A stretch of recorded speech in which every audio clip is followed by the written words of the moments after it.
आवाज सर्वसामान्यांचा। खटाव तालुक्यासह कातर खटाव भागात व्यापारी पेठेत सिलेंडर गॅस टंचाईमुळे हॉटेल मालक चालक हैराण झाल्याचं दिसून येत आहे। व्यवसायावर 40 ते 50% परिणाम झाल्याचं दिसत आहे। व्यवसाय बंद करावा तर कामगारांनी कुठे जायचं, कामगारावर उपासमारीची वेळ येणार अशी समस्या हॉटेल चालक मालक व्यावसायिकांना भेडसावत आहे। या व्यावसायिक गॅस बंद आणि टंचाईमुळे हॉटेल चालक मालकांनी व्यवसाय बंद करण्याचा निर्णय घेतला होता, परंतु शेवटी काही व्यावसायिकांनी आपल्याला सहकार्य करणाऱ्या कामगारांचा विचार केला आहे। त्यामुळे प्रत्येक चालक मालकांना भट्टी पेटवण्याचा मार्ग शोधला आहे। सध्या काही चालक मालकांच्याकडे काही दिवसांपुरता गॅस सिलेंडर शिल्लक असल्याचं दिसून येत आहे। अशा तऱ्हेने गॅस तुटवड्यामुळे व्यवसाय करणाऱ्या लहान मोठ्या उद्योगधंदे व्यापाऱ्यांवर गॅस सिलेंडरची समस्या ओढावत आहे। नमस्कार मंडळी, आपण पाहताय मायभूमी न्यूज। आता आपण इथे कातर खटाव मध्ये आहे। इथं कातर खटाव चौकात एक गुरुकृपा वडापाव अनेक वर्षापासून लोकांना चविष्ट असं खाणे देणारा गुरुकृपा वडापाव आपण पाहताय। तर इथे गॅस टंचाईमुळे आणि अशी आता त्यांनी भट्टी सुरू केलेली आहे आणि धंद्यावर त्यांचा मोठा परिणाम झालेला दिसतो, म्हणजे जवळ 40-50%। तर इथे तिचे मालक आहेत अमोल शेट, त्यांच्याकडे पण जाणून घ्या। तर काय सांगाल, काय परिणाम झाला इथे? परिणाम आता गॅस नसल्यामुळे बनवायला उरकत नाही। अच्छा, त्यामुळे 50-40% फरक पडलेला आहे धंद्यावरती। आणि जे कामगार आहेत हां, त्याचं बंदच केलं तर त्यांनी काय करायचं? अच्छा। तर तुमच्या पुढे असे काय समस्या निर्माण झाली? असे आता ह्या युद्धजन्य परिस्थिती निर्माण झाली आणि सगळ्या देशात गॅस टाकीचा तुटवडा झाला, तर काय तुमच्या म्हणजे परिणाम झाला?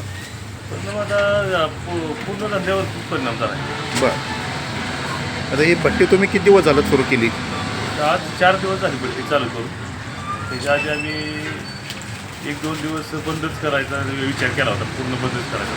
कामगार असल्यामुळं त्यांनी काय करायचं यासाठी भट्टी चालू करून आम्ही चालू केली। आता कमी प्रमाणात पण चालू आहे। म्हणजे तुम्ही कामगारांचा विचार केला आणि कामगारांच्यावर उपासमारीची वेळ येईल म्हणून चालू ठेवले आम्ही। अच्छा, म्हणजे किती टक्के तुमच्या धंद्यावर परिणाम झाला? तर 50% परिणाम झाला आहे। 50%।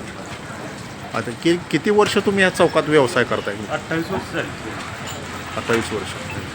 म्हणजे तुम्ही ते वडापाव भजी आणि कांदा भजी, बटाटा भजी, असं वडापाव असं तुम्ही गेली 28 वर्ष व्यवसाय करतात। तर अशा तऱ्हेने मंडळी 28 वर्ष झाली व्यवसाय करतात। अमोल चव्हाण यांचं नाव आहे मालकांचं, आणि त्यांच्या वाशी आता गॅस टंचाईमुळे कामगारावर उपासमारीची वेळ येऊ नये म्हणून त्यांनी आज बघा भट्टी सुरू केली। 4 दिवस झाले आणि अशा तऱ्हेने इथे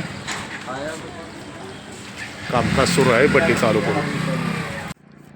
गॅस मिळतोय का? आता तुम्ही जळान घेऊन निघालाय सायकलवर?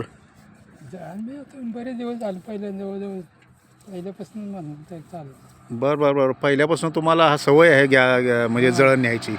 मग आता गॅसचा तुटवडा आहे, काय घरगुती गॅसचा बी तुटवडा आहे, कमर्शियल गॅस बंद झाला आहे, काय सांगाल? तुटवडा आहे ते काय, चुलच वापरायला।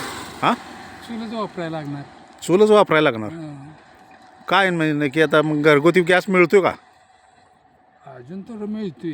बरं, पुढं काय सांगता येत नाही, महागाई वाढल्यावर पुढं काय सांगता येत नाही। अच्छा,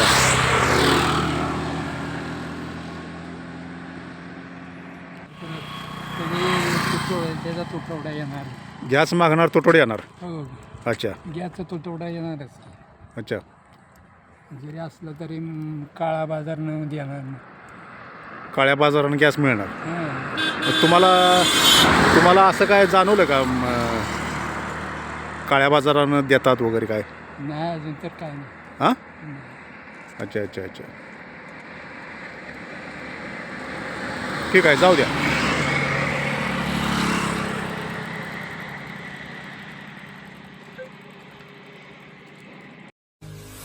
आपल्या परिसरातील महत्त्वाच्या बातम्या पाहण्यासाठी मायभूमी न्यूज चॅनलला YouTube वर सबस्क्राईब करा आणि बेल आयकॉन प्रेस करा।